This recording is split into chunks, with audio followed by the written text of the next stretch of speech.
أعوذ بالله من الشيطان الرجيم. بسم الله الرحمن الرحيم.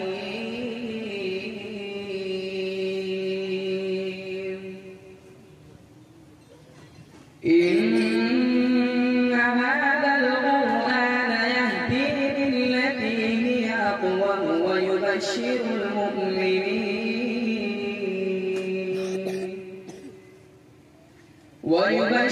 المؤمنين الذين يعملون الصالحات أن لهم أجرا كبيرا، وأن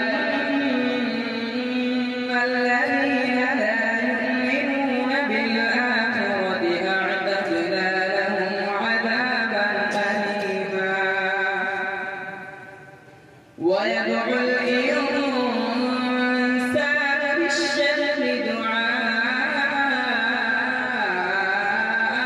بالخير، وكان الإنسان عجولا. وجعلنا الليل والنهار آيتين فمحونا آية الليل وجعلنا آية النهار مبصرة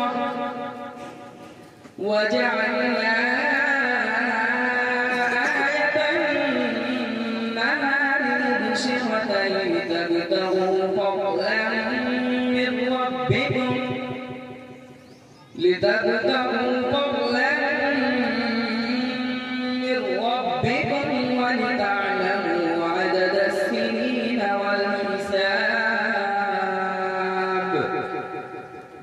وكل شيء فصلناه تفصيلا، وكل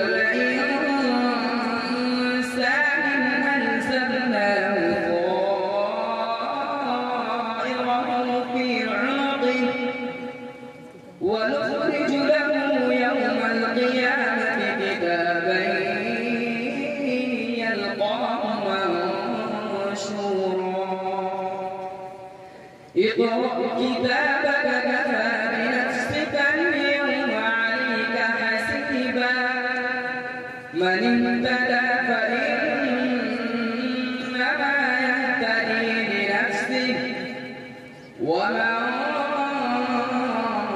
ضل فإنما يضل عليها، ولا تزر وازرة وزر أخرى، وما